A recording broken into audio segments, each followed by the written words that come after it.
আল্লাহ রাব্বুল আলামিন তার হাবিব বিশ্ব নবীকে লক্ষ্য করে বলছেন, নবীজি যখন আপনাকে জিজ্ঞাসা করা হবে মদ সম্পর্কে, জুয়া সম্পর্কে, আপনি বলবেন ইয়াসআলুনাকা আনিল খামরি ওয়াল মাইসিরি কুল ফীহিমা ইসমুন কাবীর। নবী গো, যখন প্রশ্ন করা হবে মদ এবং জুয়া সম্পর্কে, আপনি বলে দিবেন এটা কঠোর কঠিন হারাম। জোরে বলেন আল্লাহু আকবার। সম্মানিত উপস্থিতি, খুব মনোযোগ দিয়ে শুনতে হবে। আপনি একটু পর পুরো বিষয়টা আপনার কাছে ক্লিয়ার হবে সাবজেক্ট আকারে। আল্লাহ রাব্বুল আলামিন মদকে হারাম করলেন। হারাম করার পরে আল্লাহ রাব্বুল আলামিন নবীকে কি আয়াত দিয়ে হারাম করলেন, আল্লাহ সেটা কোরআনে কোট করে দিয়েছেন। কোরআনুল কারীমের চূড়ান্ত মদ হারাম হয়েছে কোরআনুল কারীমের 5 নম্বর সূরা সূরা মায়দার 90 নম্বর আয়াত থেকে। জোরে বলেন আল্লাহু আকবার। আল্লাহ রাব্বুল আলামিন চমৎকার করে বলছেন, ইয়া আইয়ুহাল্লাযীনা আমানু ইন্নামাল খামরু ওয়াল মাইসিরু ওয়াল আনসাবু ওয়াল আজলাম রিজসুম মিন আমালিশ শাইতান ফাজতানিবুহু লাআল্লাকুম তুফলিহুন। আল্লাহ রাব্বুল আলামিন বলেন, ইয়া আইয়ুহাল্লাযীনা আমানু, হে ঈমানদারগণ, ইন্নামাল খামরু ওয়াল মাইসির, নিশ্চয় মদ, ওয়াল খামরু ওয়াল মাইসির জুয়া, ওয়াল আনসাব তোমাদের জন্য মূর্তি পূজা, ওয়াল আজলাম ভাগ্য নির্ণয়নকারী, ভাগ্য জানার জন্য, অদৃশ্যের খবর জানার জন্য চেষ্টা করা, রিজসুম মিন আমালিশ শাইতান, এগুলো তোমাদের শানে যায় না, কারণ এগুলো শয়তানের আমল, শয়তানের কাজ। ফাজতানিবুহু লাআল্লাকুম তুফলিহুন, যদি এগুলো থেকে তোমরা দূরে থাকতে পারো, আশা করা যায় তোমরা সফল কাম হবা। কথাকার। তাহলে 4টা জিনিস থেকে আল্লাহ দূরে থাকতে বললো। 1 নম্বর মদ, 2 নম্বর জুয়া, 3 নম্বর মূর্তি পূজা। মূর্তি পূজা বাংলাদেশে ছিল না, রাস্তার মোড়ে মোড়ে বাবার মূর্তি আঁকানো, বাবার মূর্তির ভাস্কর্য বানানো, ঠিক কিনা বলেন? এরপরে 4 নম্বর হচ্ছে গায়েবের অদৃশ্যের খবর জানার জন্য হাত দেখানো, আমার ভবিষ্যতে কি আছে ভবিষ্যৎ জানার চেষ্টা করা। এগুলো সব শয়তানের আমল, এগুলো থেকে দূরে থাকলেই তোমরা সফল কাম হবা। কথাকার। জোরে বলেন কার? আল্লাহর কথা। আল্লাহ রাব্বুল আলামিন তারপরে বলছে, শুনো, এগুলো দিয়ে শয়তান তার কি মিশন পূরণ করতে চায় আল্লাহ সেটাও ফাঁস করে দিয়েছেন। আল্লাহ রাব্বুল আলামিন পরের আয়াতে বলছেন, ইন্নামা ইউরিদুশ শাইতানু আন ইউকিআ বাইনাকুমুল আদাওয়াতা ওয়াল বাগদা ফিল খামরি ওয়াল মাইসিরি ওয়া ইয়াসুদ্দাকুম আন যিকরিল্লাহ ওয়া আনিস সালাতি ফাহাল আনতুম মুনতাহুন। জোরে বলেন আল্লাহু আকবার। আল্লাহ বলছেন, শয়তান মদ, জুয়া, মূর্তি পূজা এবং ভাগ্য গণনা, এই 4টার মাধ্যমে তোমাদের একের সাথে আরেকজনের বিদ্বেষ, শত্রুতা ঢোকানোর চেষ্টা করে। শত্রুতা যেন হয়ে যায়, এটা শয়তান চায়।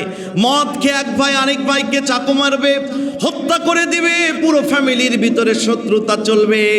জুয়া খেলে একজন আরেকজনের সর্বস্ব কেড়ে নিবে। এর মাধ্যমে শয়তানের 1 নাম্বার মিশন হচ্ছে, শয়তান তোমাদের পরস্পরের ভিতরে শত্রুতা ঢুকানোর চেষ্টা করে। নাম্বার 2, তোমার রবের থেকে দূরে রাখার চেষ্টা করে। নাম্বার 3 হচ্ছে নামাজ থেকে দূরে রাখার চেষ্টা করে। মদ পানকারী কোনো মানুষ যথাযথ নামাজ আদায় করতে পারবে না। নামাজে এসে গেলেও সেদিক তাকাবে, বাজে সাউন্ড করবে। কথা বলেন ঠিক না? আল্লাহ বলছেন এগুলো থেকে শয়তান দূরে রাখার চেষ্টা করে। কাজেই যারা ইমানদার, ইমানের দাবিদারে যারা সত্য, এই কাজ মদ এবং জুয়া এর ধারের কাছেও কোনো ইমানদার যেতে পারবে না। কঠোর নির্দেশ কার? আল্লাহর নিষেধ। নবীজির একজন সাহাবী, খুব মনোযোগ দিয়ে শুনতে হবে, সেই সাহাবীর নাম হচ্ছে ওসমান বিন আফফান রাদিয়াল্লাহু তাআলা আনহু। তিনি একটা ঘটনা কোট করেছেন। তিনি বলছেন, এক যুগে একজন নারী তার দাসীকে বললেন, আমাদের এলাকার সবচেয়ে জনপ্রিয় একজন দরবেশ আছে, আল্লাহর প্রাবন্দি বান্দা আছে, খুব সুনামধন্য, তাকে একটু আমার বাসায় দাওয়াত দাও, একটা মীমাংসা হবে, তার সাক্ষী তাকে বানাবো। সাক্ষী কিন্তু বিশ্বাসযোগ্য মানুষকে বানানো হয়, ঠিক কিনা বলেন? দরবেশ যখন ওই মহিলার বাড়িতে আসলো, আসার পরে দেখলেন মহিলা একটা পাত্রেতে মদ রেখে দিয়েছে, পাশে একটা ছোট বাচ্চা রেখে দিয়েছে এবং ধারালো ছুরি রেখে দিয়েছে, এবং মহিলা নিজেও হাফ উলঙ্গ ড্রেস পরে দাঁড়িয়ে আছে। মহিলা দরবেশ বাসায় ঢোকার পরে দরজা লেগে দিলেন। লেগে দেওয়ার পরে দরবেশকে বলছে, তোমাকে তো এখানে সাক্ষী করার জন্য আনি নাই, তোমাকে এনেছি, তুমি এলাকার জামানার শ্রেষ্ঠ দরবেশ, তুমি আমার সঙ্গে জেনা করবা, আমার সাথে অপকর্মে লিপ্ত হবার জন্য এনেছি। 2 নম্বরে, যদি এটা না করো তাহলে পাশে তরবারি আছে, এই তরবারি দিয়ে ছোট বাচ্চাকে গর্দান কেটে দিবা, হত্যা করবা। 3 নম্বরে, যদি তাও না করতে চাও তাহলে পাশে মদের একটা বাটি আছে, সেখান থেকে 1 গ্লাস তোমাকে মদ পান করতে হবে। দরবেশ বললেন, আমি মুসলমান, আমি কখনো জেনায় লিপ্ত হতে পারি না, আমি তোমার সাথে জেনা করব না। ছোট বাচ্চাকে আমি হত্যা করতেও পারবো না, কোনো মুসলমানকে কতল করতে পারবো না। জান বাঁচানোর জন্য কোনো হারাম কিছু সময়ের জন্য হালাল হয়, যেমন ক্ষুধাতে আপনি মারা যাচ্ছেন, সামনে আছে শুকুরের গোস্ত, বাঁচার জন্য 1-2 পিস আপনি খাইলে ওটা হারাম হবে না, বুঝতে পেরেছেন তো? অতিরিক্ত খাওয়া যাবে না। তাহলে বাঁচার জন্য আমি 1 গ্লাস মদ পান করতে পারি। 1 গ্লাস মদ যখন দরবেশ পান করলেন, খুব মজা লেগেছে তার।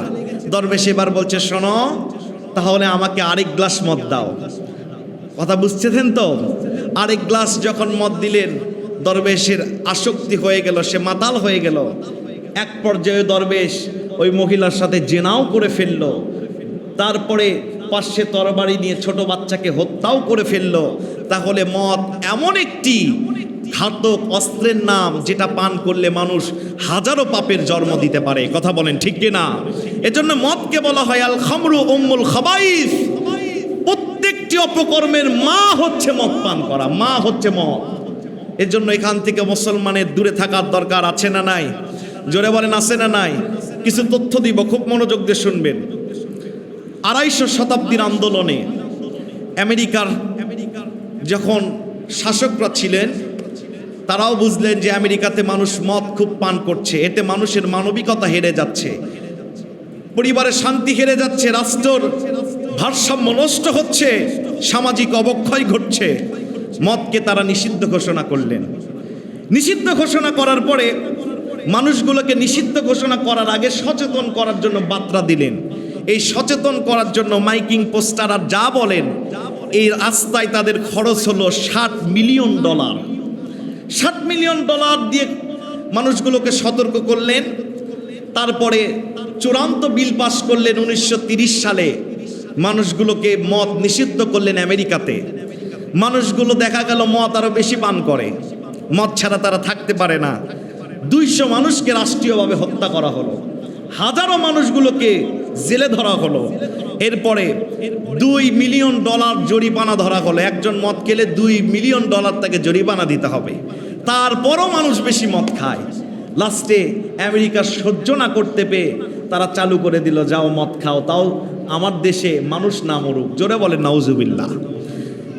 আমার সম্মানিত মুসল্লিবৃন্দ, WHO, যাকে আমরা বলি হু, স্বাস্থ্য বিষয়ক জাতিসংঘের একটা প্রতিষ্ঠান, এখান থেকে জরিপে এসেছে পৃথিবীতে 76 মিলিয়ন লোক মদের কারণে রোগে আক্রান্ত হয়।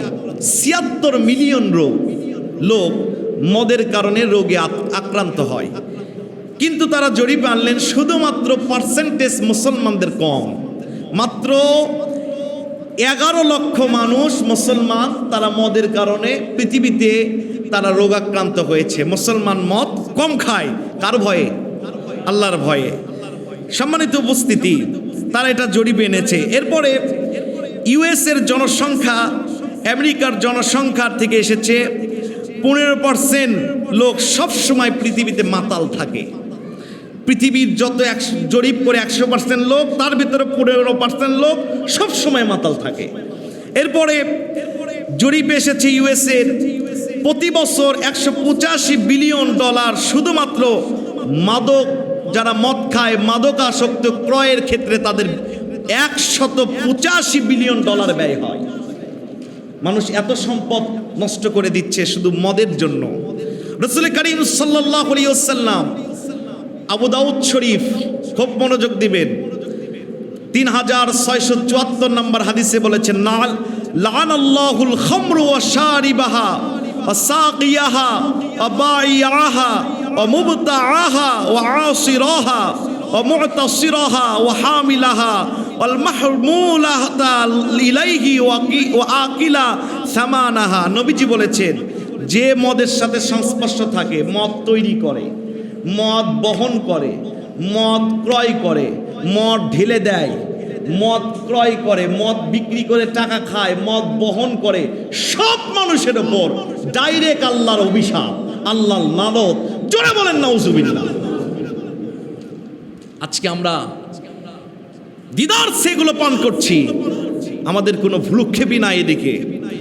2016 সালের একটা জরিপে এসেছিলেন, দৈনিক ইনকিলাব পত্রিকা এসেছিল, বাংলাদেশে প্রতিদিন 512টি পয়েন্ট থেকে মদ বাংলাদেশে ঢোকে। বাংলাদেশের আপনাদের দোয়া এবছর আমার ম্যাক্সিমাম প্রোগ্রামগুলো হয়েছে বর্ডার এলাকায়। সেই কক্সবাজার, লাইকনসুরি পাহাড়ের নিচ দিয়ে যাওয়ার মাহফিলে গেলাম, দেখি ওখানে মদের বাট চলে আসছে। রাত্রেবেলা গার্ডগুলো আমাদেরকে চেক করছে, এত মদ ওখানে আসে। শুনলাম সবচেয়ে বেশি মদ ওই দিক দিয়ে ঢুকে, এই দিক দিয়ে বর্ডার আরও আছে। বাংলাদেশে এরকম 512টি পয়েন্ট থেকে মাদকাসক্ত মদ বাংলাদেশে ঢুকে।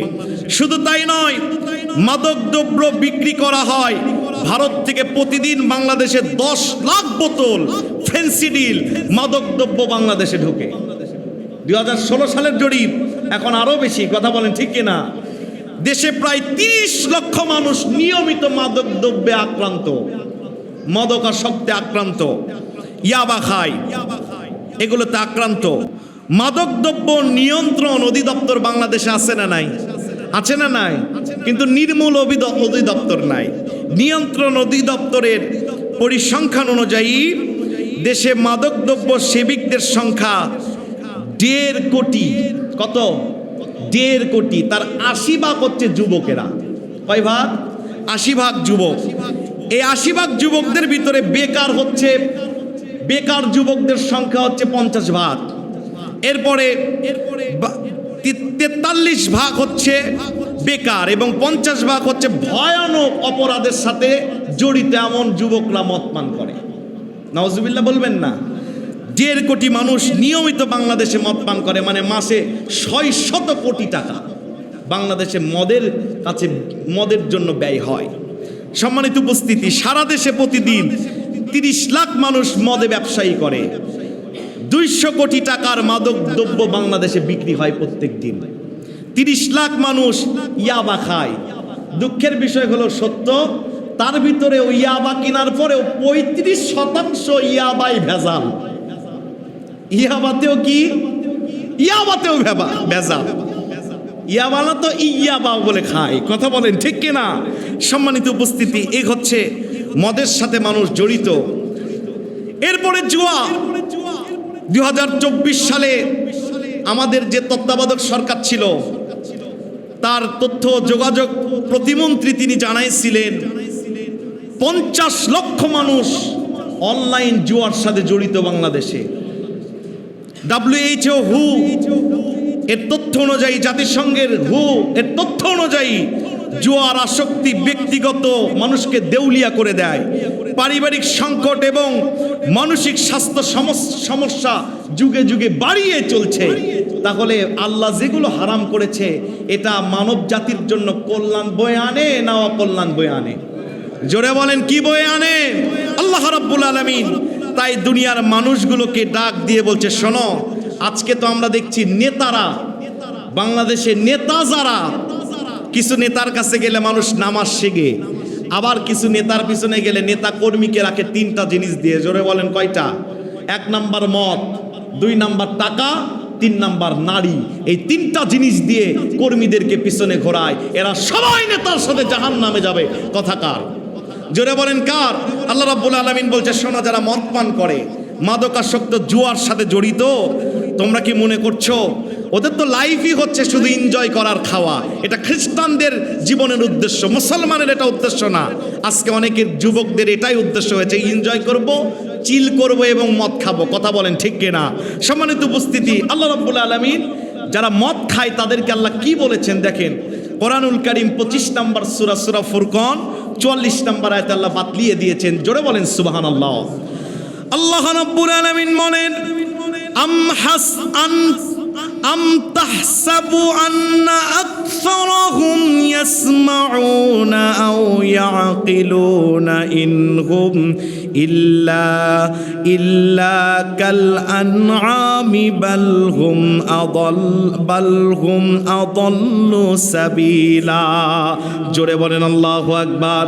তোমরা কি মনে করছো যারা ওগুলো খায় তাদের জ্ঞান আছে, তাদের হিতাহিত জ্ঞান বুদ্ধি আছে?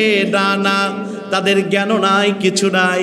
তাদেরকে আমি আশরাফ বানাইছিলাম, সম্মানিত বানাইছিলাম, তাদেরকে সম্মানিত জাতি বানাইছিলাম। এগুলো পান করার মাধ্যমে তারা পৃথিবীতে নিকৃষ্ট সাবিত হয়েছে। শুধু তাই নয়, তাদের পরিচয় আমি আরেকটা দিলাম, বালহুম আদাল্লুস সাবিলা। তারা চতুষ্পর জানোয়ারের মতো নিকৃষ্ট, পশুর মতো, এবং তারা পথভ্রষ্ট।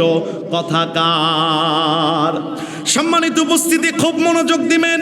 আল্লাহ রাব্বুল আলামিন কোরআনুল কারীমের সূরা আরাফ 7 নম্বর সূরা, সূরা আরাফের 33 নম্বর আয়াতে আল্লাহ কোট করে বলছেন, কুল ইন্নামা হাররামা রাব্বিয়াল ফাওয়াহিশা মা যাহারা মিনহা ওয়া মা বাতান। নবী গো, আমি আল্লাহ হারাম করে দিয়েছি যেগুলো জিনিসকে, এগুলো প্রকাশ্যে খাক অথবা গোপনে খাক। প্রকাশ্যে গোপনেও যদি খায় তাদের জন্য সব সময় এগুলো হারাম যিনি ঘোষণা করে দিয়েছেন, বুঝে থাকলে বলেন তার নাম কি? সম্মানিত উপস্থিতি, খুব মনোযোগ দেন। এই পৃথিবীতে নবীকে আল্লাহ কয়েক দফা কর্মসূচি দিয়ে প্রেরণ করেছিলেন। নবীজির কিছু ইউনিক কাজ ছিল হাজারো কাজের ভিতরে। নবীজির কিছু মিশন আলা কাজ ছিল, ইউনিক কাজ ছিল।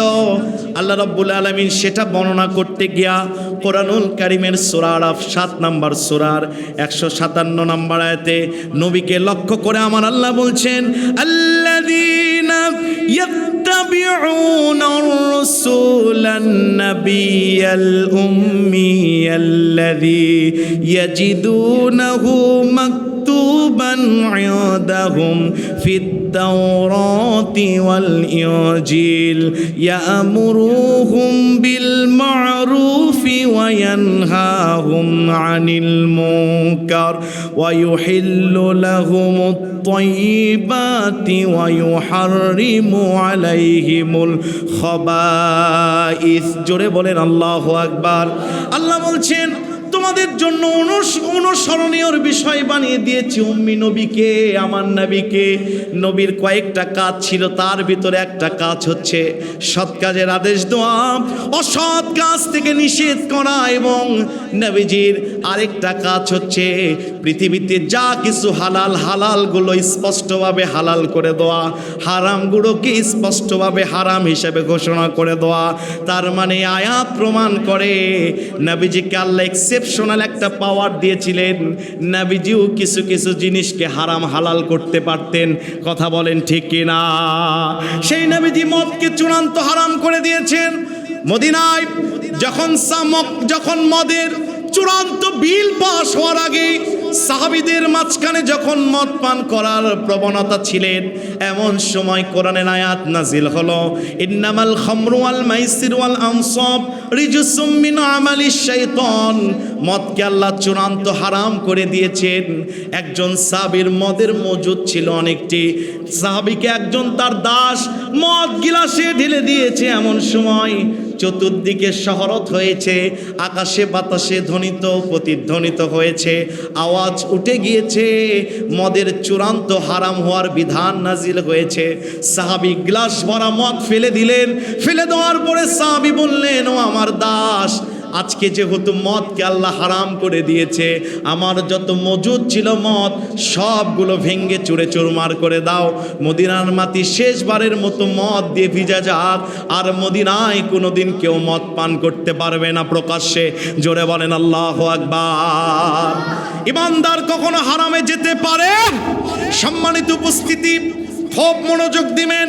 নবীজির একজন জলিলুল কদর সাহাবী ছিলেন, খুব রাগী সাহাবী ছিলেন, অদ্য পৃথিবীর খলিফা ছিলেন। বলেন তো তার নামটা কি? জোরে বলেন। হযরত ওমর রাদিয়াল্লাহু তাআলা আনহু প্রেসিডেন্টের দায়িত্বে অদ্য পৃথিবীর। ওমরের সন্তান আবু শামা তারিখে ইসলামিয়াতে এসেছে। এই আবু শামা যুদ্ধের জন্য মিশরে গিয়েছেন।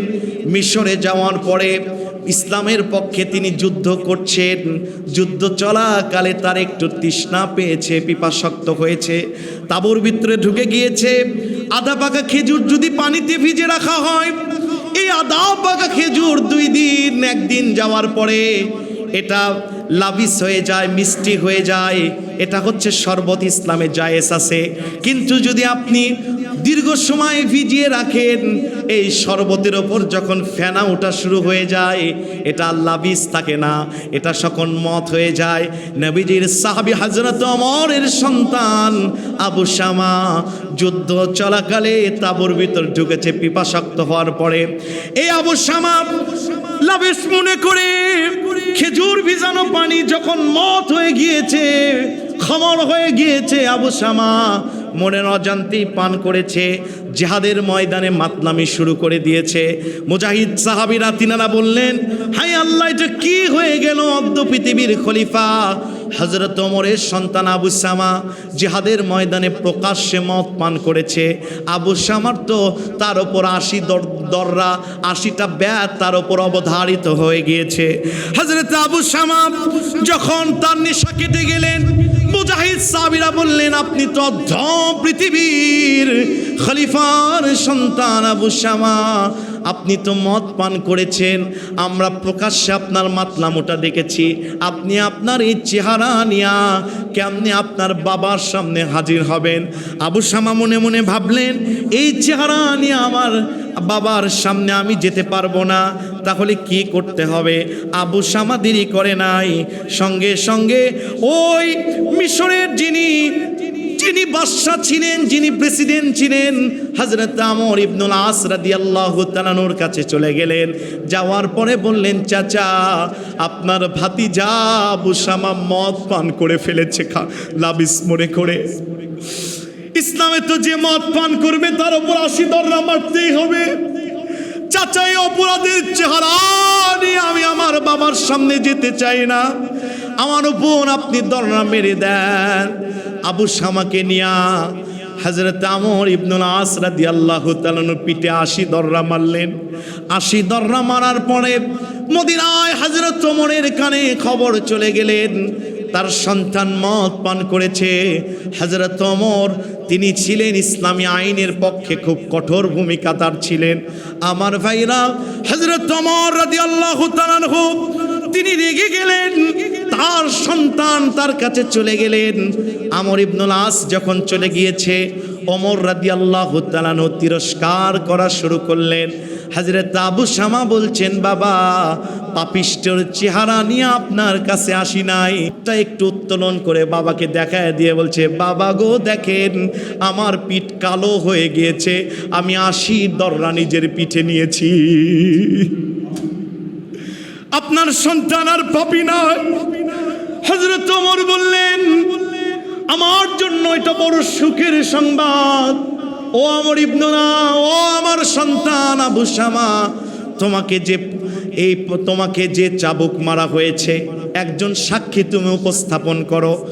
একজন সাক্ষী যদি আনতে পারো, আমি তোমার পিতা হযরত ওমর বিশ্বাস করে নিব তোমার ওপর 80 দররা মারা হয়েছে। হযরত আবু শামা ভালো মানুষ ছিলেন, আবু শামাকে নিয়ে অনেক কথিত ঘটনা আছে যে চাবুক মারতে মারতে মারা গিয়েছিল, এগুলোর তেমন দলিল পাওয়া যায় না। আমার ভাইরা খুব মনোযোগ দিয়ে শোনেন। হযরত আবু শামা বললেন, বাবা আমাকে তো আমার চাচা আমর ইবনুল আস চাবুক মেরেছে, কিন্তু সাক্ষী তো ছিল না। তিনি সবার বিচার প্রকাশ্যে করেছেন, আমার বিচার ঘরের ভিতরে আমাকে একা নিয়ে করেছেন। হযরত ওমর বললেন, ইন্না লিল্লাহ, কি শোনালে তুমি এটা? আমর ইবনুল আসকে কে শিক্ষা দিল নবীজির ইসলাম সে কেমনে ভিন্নভাবে পালন করে? হযরত ওমর অদ্য পৃথিবীর শাসক, তিনি মিশরের সংবাদ চিঠি পাঠাইলেন, আমর ইবনুল আস তাড়াতাড়ি আসো আমার রাজদরবারে। আমর ইবনুল আস মিশরের গভর্নর, অদ্য পৃথিবীর বাদশাহ হযরত ওমরের কাছে মদিনায় আসলেন।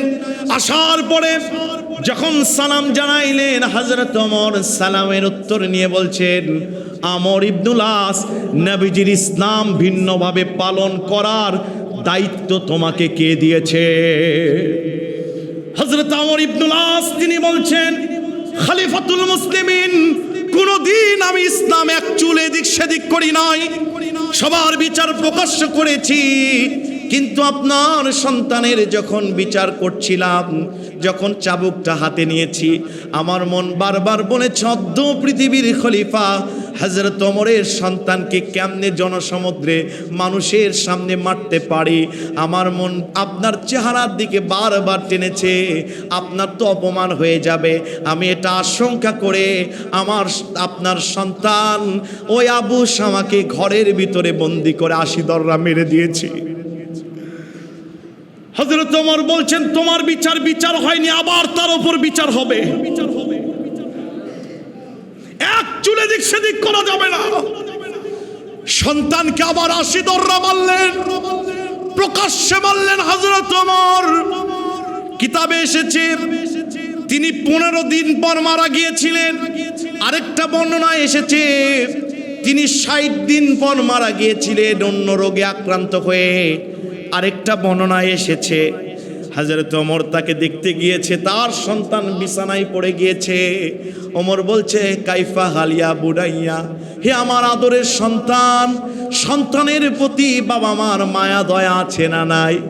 আদরের সন্তান, কলিজা চিরাধন, কেমন আছো তুমি? এ কথা বলে কপালে চুমু খেয়েছে। হযরতে আবু শামা বলছে, ডাক দিয়ে বলছেন, পিতা আমার খবর নিশে এসেছেন, আপনি নিজে তো আমাকে হত্যার দিকে, মৃত্যুর দিকে ধাবিত করে দিয়েছেন। আমার তো শরীরে অনেক পেন, আমি মনে হয় আর বাঁচব না, যুবক মানুষ। হযরত ওমর সন্তানকে বললেন, সন্তান তুমি যদি মারা যাও আর আল্লাহর দরবারে যদি আল্লাহর সাথে দেখা হয়, তুমি তোমার আল্লাহকে ডাকিয়ে বলবা, তোমার আল্লাহর একজন বান্দা আছে যার নাম ওমর, তিনি আল্লাহর আইন আল্লাহর বিধান বাস্তবায়ন করতে গিয়ে আমি সন্তানকেও কোনো ছাড় দেয় না। সম্মানিত উপস্থিতি, আজকে এই মদের দিকে আমরা ধাবিত হচ্ছি কতভাবে, কিছুই মনে করি না। এগুলো ইসলাম কঠোরভাবে হারাম করে দিয়েছেন। মদ পান করলে কমপক্ষে 6টা শাস্তি হবে। জোরে বলেন কয়টা? 6টা জিনিস হবে। মদ পান করলে কুল্লু মাসকির হারাম, এগুলো হারাম। এই মদ পান করলে ডাইরেক্ট তার জীবনে আল্লাহর অভিশাপ নেমে আসবে। সে ব্যক্তি ব্যবসায়ে কখনো লাভবান হতে পারবে না, বরকতময় হতে পারবে না। শরীর তার অসুস্থতার ভিতরেই কাটবে, সাংসারিক জীবনে শান্তি পাবে না, জীবনের কোনো অধ্যায় সে মানসিক শান্তি পাবে না। কারণ রাসূল বলেছেন, লানাল্লাহুল খামরু ওয়া শারিবাহা, যে ব্যক্তি মদ পান করে তার উপর আমার আল্লাহর অভিশাপ। কথা বলেন ঠিক কিনা? 2 নম্বর, মদ পান করলে ঈমান নষ্ট হয়ে যায়। নবীজি বলেছেন, কোন জেনাকার যখন জেনা করে ওই সময় তার ভিতরে ঈমান থাকে না। কোনো মদ পানকারী যখন মদ পান করে, তার ওই মদ পান করার সময় তার ভিতরে ঈমান থাকে না, ঈমানটা মাথার উপরে উঠে যায়।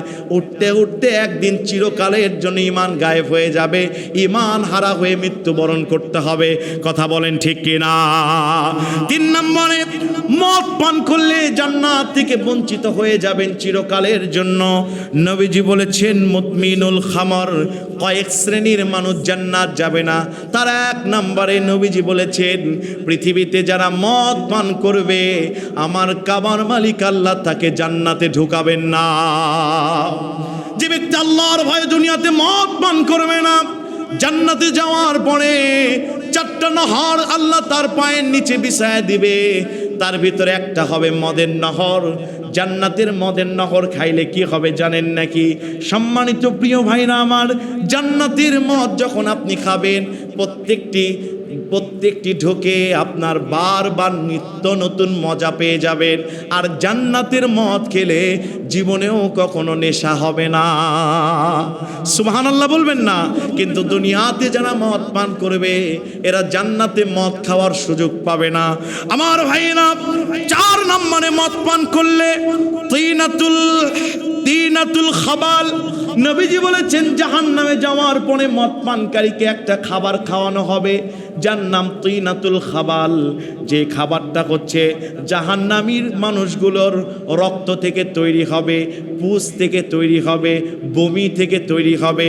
শুধু তাই নয়, জাহান্নামে দুনিয়াতে যারা জেনা করেছে, জাহান্নামে যাওয়ার পরে তাদের লজ্জাস্থান থেকে নাপাক গন্ধযুক্ত পানি বের হবে।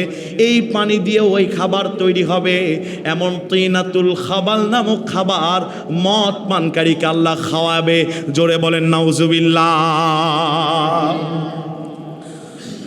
আমার ভাইরা, 5 নম্বরে, মদ পানকারী কোনো ব্যক্তি যদি মদ পান করা অবস্থায় মারা যায়, হাসরের ময়দানে সে মদ পান করা অবস্থায় আল্লাহর সামনে উঠবে। তার মানে first looking is mind looking. মানুষের প্রথম দৃশ্যই, প্রথম দেখায় মানুষের মাইন্ডকে বোঝানো যায়। কথা বলেন ঠিক কিনা? সম্মানিত উপস্থিতি, আল্লাহ যখন তাকে প্রথম হাসরের ময়দানে দেখবে সে মদ পানকারী হিসাবে উঠেছে, তাহলে তার পরকাল কি ভালো হবে? জোরে বলেন ভালো হবে। আর 7 নাম্বার, নবীজি বলেছেন আমার উম্মতেরা, নিশ্চয় আমার উম্মতের ভিতরে কিছু মানুষ থাকবে যারা মদকে ডাইরেক্ট মদ বলবে না, মদকে নানা রকম নাম দিবে।